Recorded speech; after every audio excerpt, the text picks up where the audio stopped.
Something in common.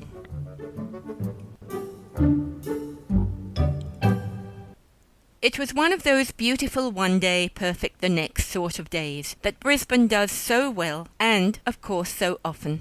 Yet for the young woman setting out for Southbank Park, it was so much more. The dawn light had hardly broken when she had stood at her bedroom window in the small unit in Moray Street she shared with her elder sister Amy. She wanted to check out the weather in order to decide what to wear. Such a novelty.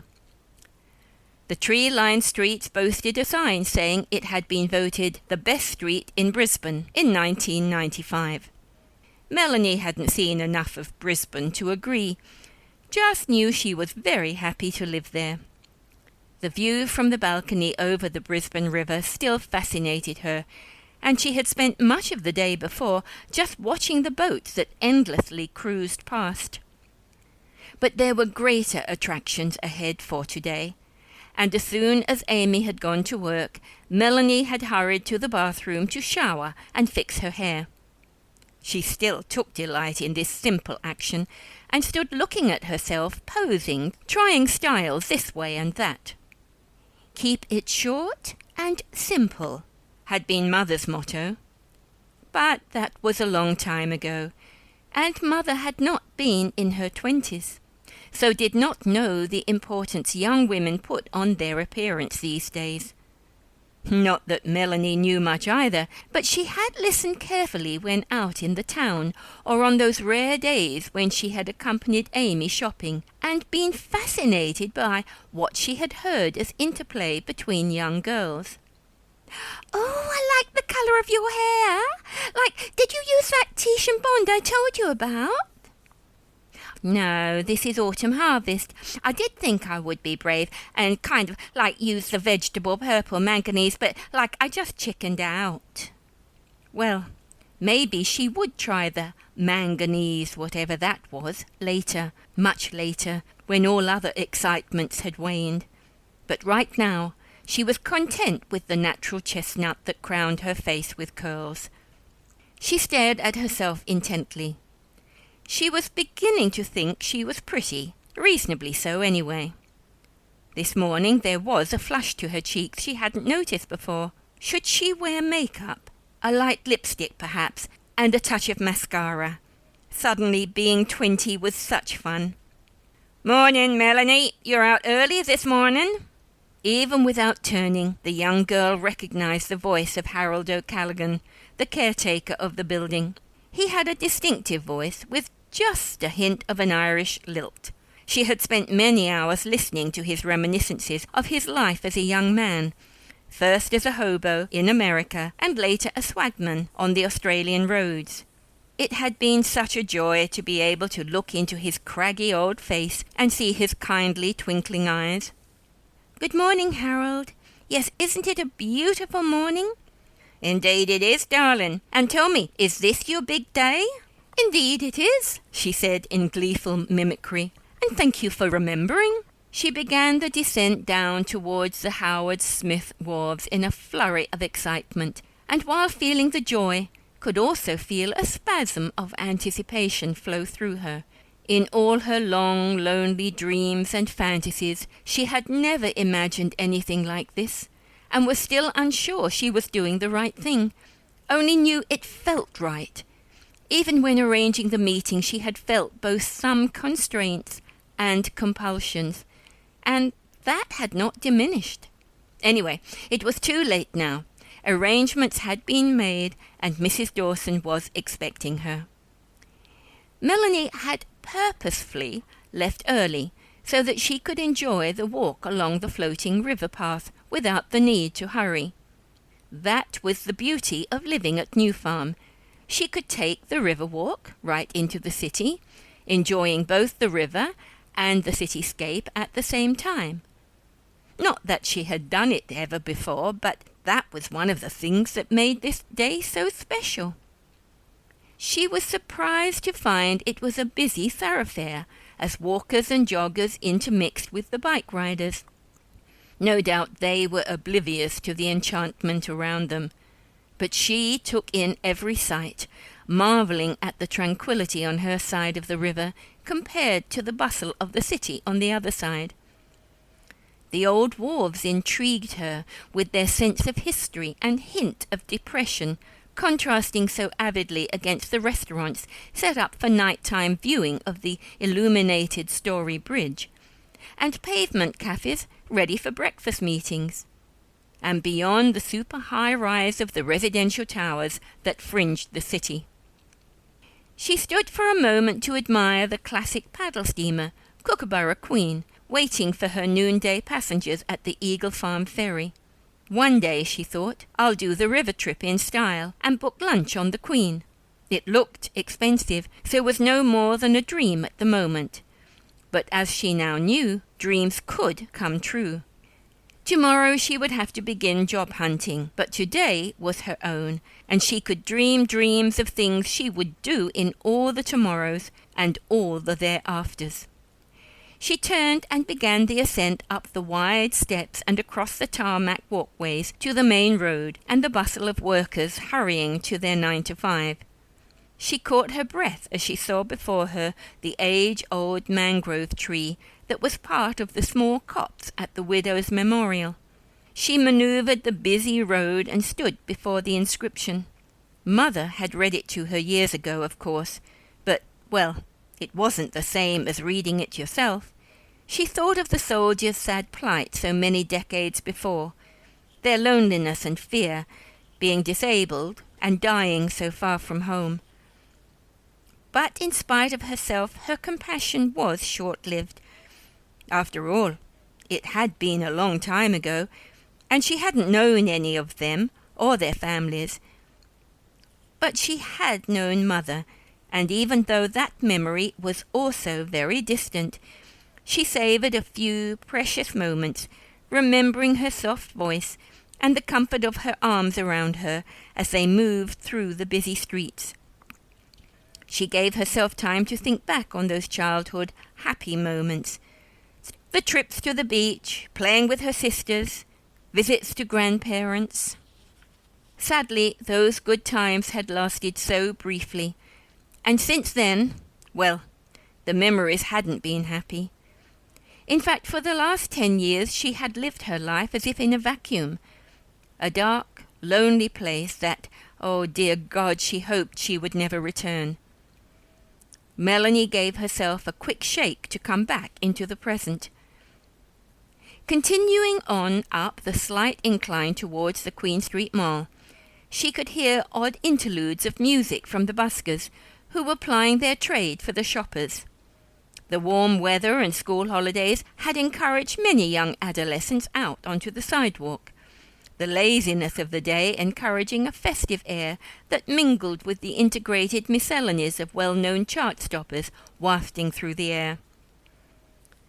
Crossing Victoria Bridge, she felt a flutter of excitement as the cultural centre came into view, with its theatres and museums scattered between landscape gardens. Turning into a walkway, she now began to retrace her steps on the other side of the river, gazing back at the city she had just left.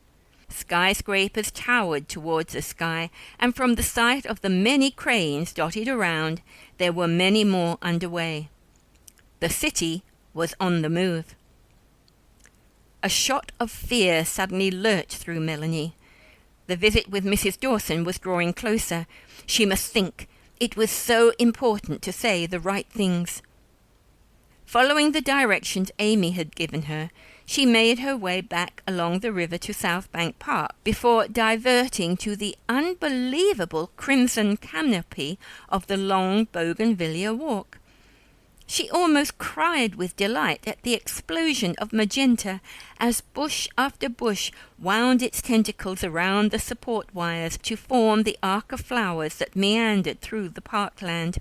Looking up, she could see the azure sky behind, perforated by only the smallest froth of white clouds and golden sun, while before her the emerald grass served as backdrop for scarlet petunias tumbling over the deep brown earth. Melanie could barely contain the richness of the palette before her. One day soon she must return with a camera and capture the beauty on celluloid, so that even in her room she could relive this wonderful scene. That was the wonder of it. It would still be there. Or would it? Once again a chill of fear swept through her. Dear God, no, no, no! Shaking the mood as best she could, she looked at her watch as she turned off the path onto the shade of a grove of tropical ferns, and for a brief moment she felt the cool, brisk breeze of the day without sunshine. Knowing she was still early, she sat down on one of the park benches to gather her thoughts. The scene around her was still lovely, but different. The interchange of multi-verdant greens was lush and moist, like tears. The thought was an involuntary one, and the young girl brushed at her cheek as she felt the tears form, knowing it was not sadness that had brought them, but happiness. Yet only a few months ago, weeks ago, it had been different, so very different, and she had Mrs. Dawson to thank for that. Well, no, not Mrs. Dawson, and now the tears were indeed sad ones. And now indeed the tears were sad ones. What games of chance the vagaries of life were that could make the same event so different for each player. With wisdom far beyond her years, Melanie mused on these factors, letting her thoughts drift back over her life. A life she had hated for 10 years. It had all seemed so unfair. Why? Why me? How many times had she said that to herself, to Amy, and, in those early days, to her mother, indeed to any who would listen. With a start she realized she had sat longer than intended in the little alcove, and quickly reached into her bag for a mirror and comb. Quickly refreshing herself, she smoothed her dress down, took a deep breath, and moved on to her quest. The Nepalese house. She came upon it unexpectedly, and again had to stop momentarily to take it all in. A leftover exhibition piece from the long-forgotten Expo 88. It had stood time well, and managed to look both right and wrong in the tropical Queensland backdrop. There was one lone person sitting inside. A grey-haired woman, possibly in her mid or maybe late 70s, neatly dressed, with arms folded in her lap as if waiting for someone. Mrs. Dawson? Melanie's voice was purposefully soft, so as not to startle the old woman. Melanie. The woman turned towards her, and she was gratified to see a welcoming smile come onto the creased features. Oh, how lovely you are. Young and old stared at each other formally, for no more than a moment. Then, as if by mutual instinct, they drew together and embraced. A surge of emotion streamed through the young girl, which she felt replicated through the other. Both pulled away with tears moist on their cheeks. Gently, oh so gently, the older woman brushed Melanie's away, looking intently into the young girl's beautiful eyes. My dear, don't cry. Let's both be happy, for Justin's sake. Rather than compose them both, the words brought on more sobs, and again they hugged. Then, when emotion was finally spent, they pulled away and seated themselves on the stiff wooden seating. Thank you for meeting me here. This was Justin's favourite place. We would meet here for lunch when we were both working in the city. It had such wonderful memories for him, from the time he worked on the gardens for the Expo Festival. Let me see, that would have been... A furrow came on Mrs. Dawson's face as she began her calculations. 1988, 30 years ago. The old lady nodded. Goodness, yes, it must be. Then you wouldn't know what I'm talking about. Oh, I've heard about it. They say it put Brisbane on the world map. Yes, I believe it did. And you are what, 22 now? About the same age as Justin back then. The woman smiled. He had just left university and planned to join the Navy that year, but his father insisted he try a season working first, before tying himself up for 3 years or more. The old lady was looking distantly at the past now, in her own reverie. He took it well. Said if he couldn't get out to see the world, he would work where the world came to him. She smiled. He so loved it here. He would come home at night and tell us of all his experiences during the day. The pageants, the parades. It was so exciting. Did he go into the Navy afterwards? Oh, yes. He was insatiable for adventures and travelling. For a good many years he travelled everywhere, saw so many sights. She broke off, suddenly overcome with emotion, before adding, "One day I must show you the postcard he sent from all the ports. Then one day no doubt you can see them for yourself." "Yes, thank you." Melanie thought of the life ahead of her, and in spite of herself knew that the familiar pleasure of anticipation of her future was surging through her. Oh, life was fun! As if aware of these thoughts, Mrs. Dawson stood up. "Would you like to walk a while? You haven't been here before, have you?" Melanie shook her head. "No, not really." Then she nodded. "Oh, yes, that would be nice. Though this is a really pretty place." She stood at the entrance of the pagoda, admiring the intricate carvings. Was this part of Expo too? Oh, indeed it was. Mrs. Dawson joined her, and like Melanie fingered the intricate woodwork, allowing her fingers to trace the delicate carvings. It was 2 stories back then, and known as the Nepal Pagoda. She reached into her bag and pulled out a large, soft-covered book. "Look, I've brought the old souvenir program we used back then. Have you seen one before?" Melanie shook her head. No, Before she could say anything more, her companion laughed nervously.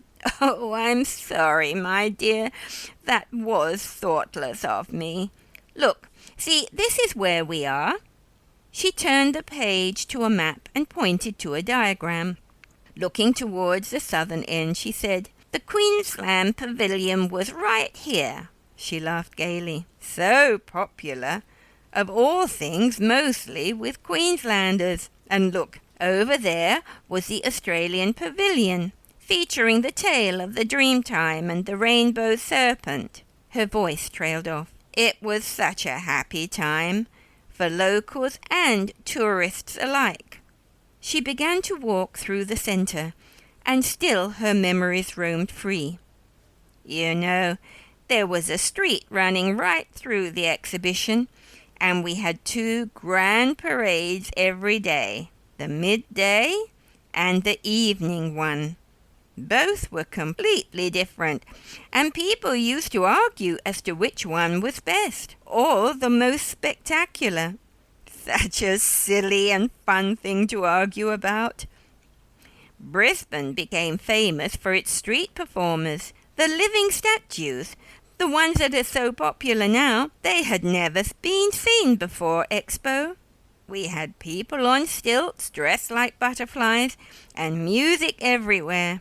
Justin even worked occasionally as a strolling minstrel, playing his ukulele. He was really quite good." The old lady stopped, suddenly aware that she had begun talking to herself. "I'm so sorry. It's bittersweet for me to come here. So many good memories. He was an only child, and my husband, his father, had died, so we were very close." "Oh, please, I'd love to hear more," Melanie assured her. Mrs. Dawson smiled. "You must come and see his photographs. He collected 2 huge scrapbooks." She pointed to the river. every evening the cubes would float on the river. Did you say cubes? Melanie queried, laughing, and she was joined by her companion. Indeed they were. Huge shapes of pyramids, boxes, rectangles, made out of fine wood, supports with lanterns inside. Dozens of them would be lit at night and float out there. Melanie looked to where she was pointing, trying to visualize the scene described before her. It must have been lovely, she said. Oh, yes, it was. Mrs. Dawson took her arm comfortably, and they began to stroll along the river esplanade. Suddenly, Melanie gasped with delight. Was this there, then? A small, perfect lagoon had just come into view, surrounded by a golden beach and tropical rock pools. Children were playing as if on a seaside beach. Paddling, sailing boats, making sandcastles, they shrieked in excited play, bringing a smile to both women's faces. Oh no, this came much later, said Mrs. Dawson. But we had an aqua park. Look, see here. Once again she turned to the book at the attractions that had thrilled people in the same place nearly 3 decades before.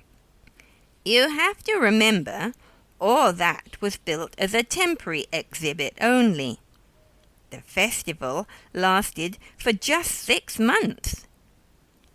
There was a mischievous tone in her voice. And you know what?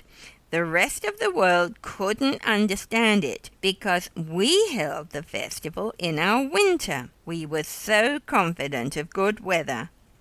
She shook her head, almost disbelieving her own admission. Winter! And the weather was perfect the entire 6 months. They had moved on a short way and were both drawn to a seat situated in a shady alcove. I was lucky enough to be a hostess, to come here almost every day. I also had a season pass and would come and bring a picnic lunch that we could share. Of course, the view across the river was different then. Most of the high-rise buildings have been built since then. But, funnily enough, we came here just a day or 2 before... Her voice faltered. Before Justin died. She looked at Melanie, and she had tears in her eyes. Did they tell you how... No, it doesn't matter. Melanie was quick to answer. The old lady went on speaking as if she hadn't heard her. Her voice was small. It was his 50th birthday. He wanted to celebrate it here, in the parklands, have a barbecue with his old friends from Expo days, but his partner, Tanya, wanted something more grand. She hired a hall, the reception room at our local hotel. They sent out a guest list, but, well, somehow it got out of hand. The old lady's voice slowed down to an almost inaudible whisper. We hadn't even thought to hire any security, and gatecrashers got in. They were drunk, of course. Began smashing up everything within range. Used beer bottles as weapons.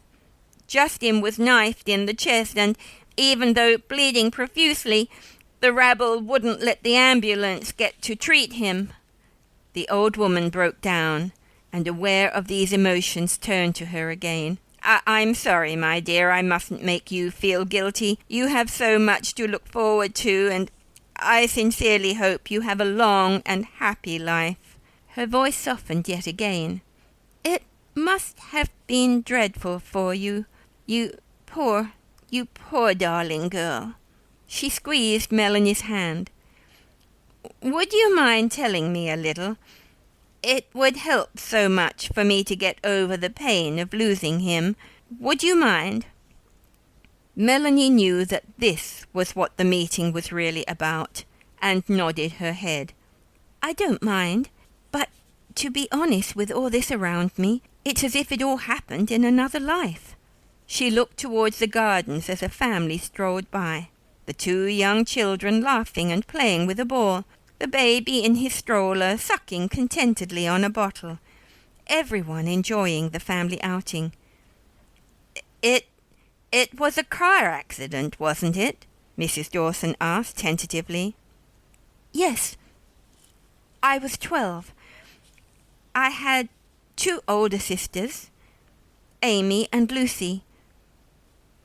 We were on our way for a family visit to my grandmother, who lives in Roma. I guess my father was tired from the long drive. He and Mother were arguing. They did that a lot. Always had.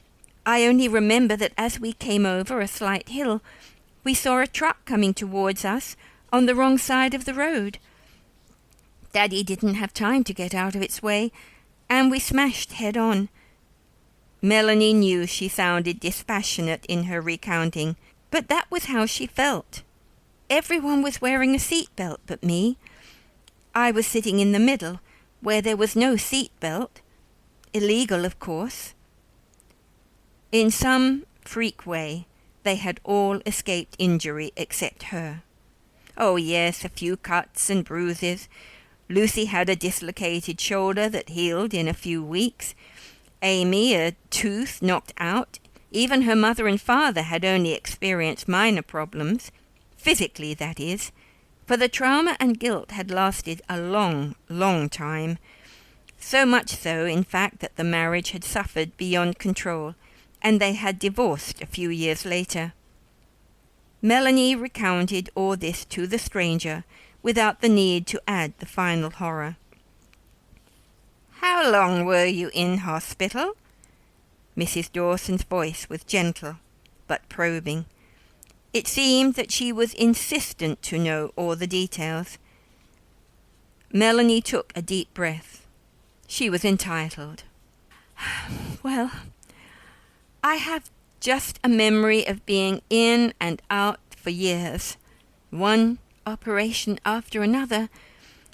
I had gone straight through the windscreen and engaged multiple injuries. Most of my bones had broken, and although I was told that being young they would eventually recover, well, of course they did, though it took a long time. That simple statement underplayed the years of pain and rehabilitation, learning to walk again. But yes, she had recovered. One of my main problems, though, was that I had encountered enormous whiplash, which meant wearing a neck brace for years. So even when other limbs had begun to grow and straighten, there had been no sports or dancing, or indeed any real fun, things for the pubescent young girl. But even that would have been bearable if it had not been for the black, awesome chasm of nothingness. She didn't feel she had to tell Mrs. Dawson about that, but the old lady persisted, needful of the admonition of despair. When did you realize that I was going to be blind for life?" Melanie finished the sentence for her. "Were you given no hope? Your parents, surely they would have followed any opportunity." "Yes, oh yes. I had many operations. In some ways that had been the most cruel blow of all." Indeed it had. The constant hopes built up and then crushed by the realization that the operation was a failure. My parents never really got over it, blaming each other, and eventually divorced. Being teenagers, my sisters went with Dad, but because of my injuries, and then disability, he said he couldn't look after me and work, so I went with Mum, at first. But she never recovered from the accident properly. She was always nervous in traffic and had recurring nightmares and headaches, and finished up with an entire emotional breakdown. She died of pneumonia a few years ago, so I went into Hainsworth, a halfway house, until I was able to live with Amy." "My poor dear," Mrs. Dawson's arms were around her. "You suffered so much.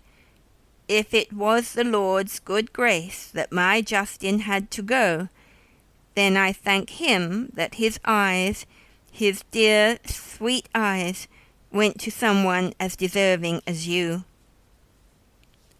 I almost didn't take the opportunity," Melanie admitted.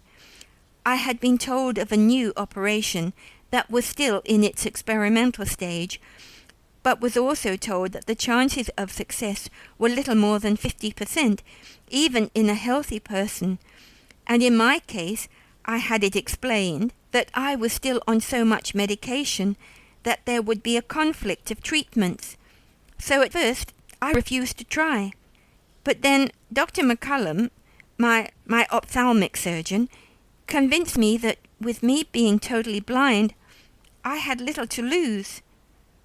Well," she smiled grimly, "I was told there may be quite a lot of pain, but I was used to that." The ophthalmologist was a kindly man, but although encouraging her to try any conceivable effort to regain sight, had felt it in his duty to warn her of all the risk. "It is still imperative for you to come to me regularly, Melanie, so that I can keep an up-to-date record of your physical records. We need to be sure that you are in optimum health and clear of medications before we even consider a delicate operation like this. Rejection is always a risk, so we need to optimize our chances." Only the young girl knew what would be expected of her. To be clear of all medications sounded easy enough, but the pain in her limbs was often excruciating, and she knew how even with great tenacity of spirit, sometimes she was dependent on the painkillers. She had succumbed to blood tests, x-rays, and an EKI, and classes in pain management, taking in every word from the surgeon gravely. "The biggest risk, like last time, is a risk of infection after the operation. Since the cornea has no blood vessels, it takes longer to heal than would a cut on the skin. We will give you antibiotic prophylaxis, antibiotic eye drops, but as you know from experience, there are no guarantees. However, in your instance, we know the rest of the eye is healthy, so, well, now you will have as good a chance as any. All we have to do is wait." Melanie stopped abruptly, aware that Mrs. Dawson had taken a sudden intake of breath.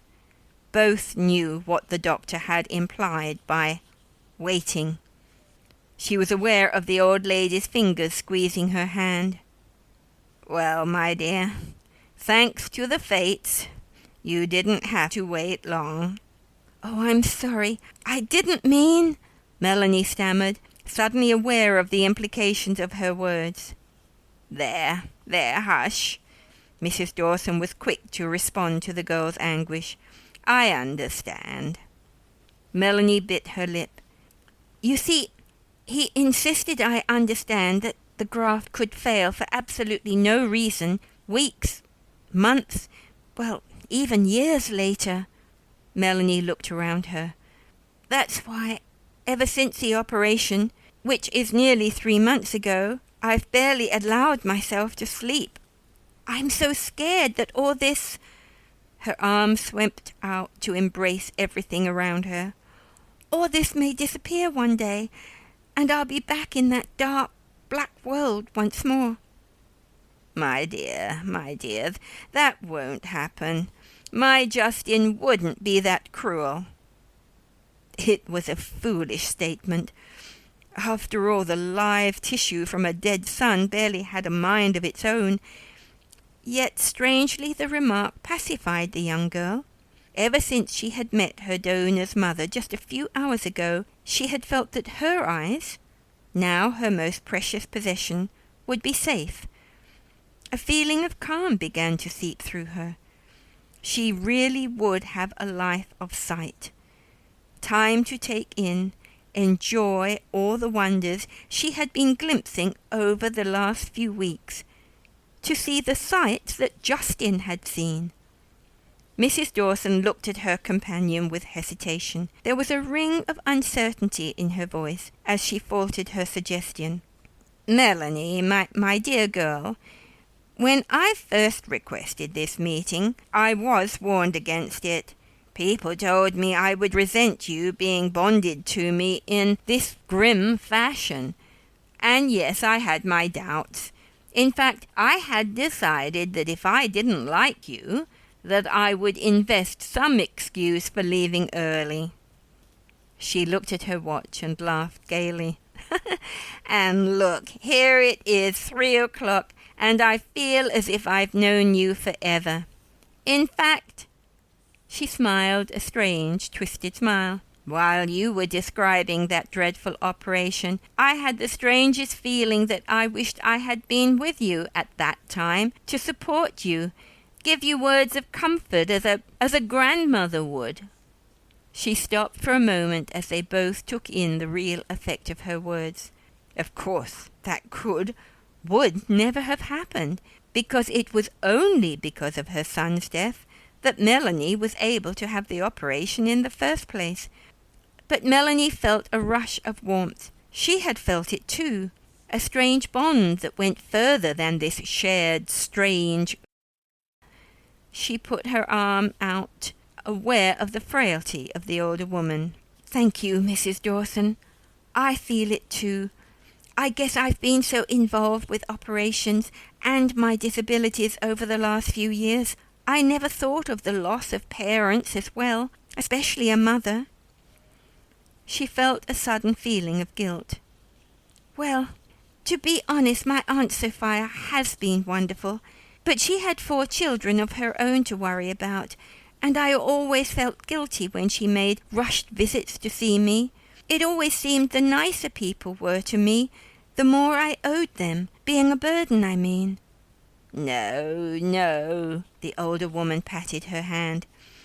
It must have been so exciting that first moment when the bandages were removed. Oh, Mrs. Dawson, you have no idea. I was so frightened, so worried, I barely had the nerve to open my eyes. And what was the first thing you saw? Dr. McCallum had placed a bowl of flowers, gerberas I believe they were, the most vivid daisies in the most vivid hues, and beside it I had asked for a photograph of my mother. It was taken. She paused. It was taken the morning we left for Grandma's, the day of the accident. She didn't add that it was also the last day she had seen herself in a mirror, a 12-year-old girl on the brink of her teen years that had been lost to darkness. Since then the wonder of sight had taken over every other thought or emotion. In fact, it had been a week later, when she had returned to the hospital for a check-up with Dr. McCallum, that she had been given reason to change her thinking. She had been walking along the corridor to his rooms when a young girl had come out, being led by her mother. The young girl had looked frightened, lonely, so much like herself at that age. Melanie had wanted to hug her, tell her to have faith that everything would work out right, but thankfully good sense had stopped her. Maybe she was one of the lucky ones. Not everyone's operation had the rainbow at the end of it. She had passed the check-up with flying colours, but before leaving had asked Dr. McCallum to see if it was possible to meet up with the donor's family. Amy had said she thought it ghoulish. That's sick, Melanie, sick. If I was you, I wouldn't want to even think where my sight had come from. Just be glad you've got it. I just so wanted to thank them, she had said. I need to try to absorb some of their pain of loss and let them know how much I appreciate their gesture. And so here I am, she said with yet another squeeze of Mrs. Dawson's hand. And thank you, Melanie, for being such a lovely young woman. They walked arm in arm amiably down towards the ferry. I'll catch the 3:30 back to Sydney Street, Mrs. Dawson said, as they looked at the timetable. Yes, I'll do the same. Melanie suddenly realized she had no idea where the old lady lived. On impulse, she asked, Do you live in Moray Street? Mrs. Dawson looked surprised. Why, yes, I thought you knew. I'm very close to you, actually. Mine is the little cottage opposite the retirement home." She smiled ruefully. "In fact, I have my name on their list. It won't be long before I'll need help." Her hands went up to her thick-rimmed spectacles. "It's ironic, I know, but apart from all my other ailments, I have cataracts and find it difficult to shop." She gave a shrug. "I'm due to have them removed as soon as I can arrange for blue nurses to come and help." She hesitated a moment, then looked at Melanie, musing. "In fact, I was just wondering, didn't you say you would be looking for work soon?" Melanie nodded, not realizing the direction of the other's thoughts. "Yes, I need to be independent from my sister as soon as I can." She flushed. "Amy has a boyfriend, and they're serious. She wants him to move in, but, well, now that I have sight, it would be difficult with me there." The old lady faced her directly. "I don't suppose you could consider a temporary position as a, well, fairly low, but nevertheless paid companion?" They looked at each other, a sense of excitement welling in both. "My dear, it would be wonderful if you could move in with me, just for a while perhaps, until I have to give up my independence for good." She looked up as the ferry came into view. "Come back with me, and you can see what you think." Melanie felt yet another flush of joy, the last of her needs vanishing. "Oh, thank you. Yes, I would like that." They walked down the gangplank arm in arm, an old lady in the downward path of life, and the young girl on the threshold of living, strangers, but for one thing in common.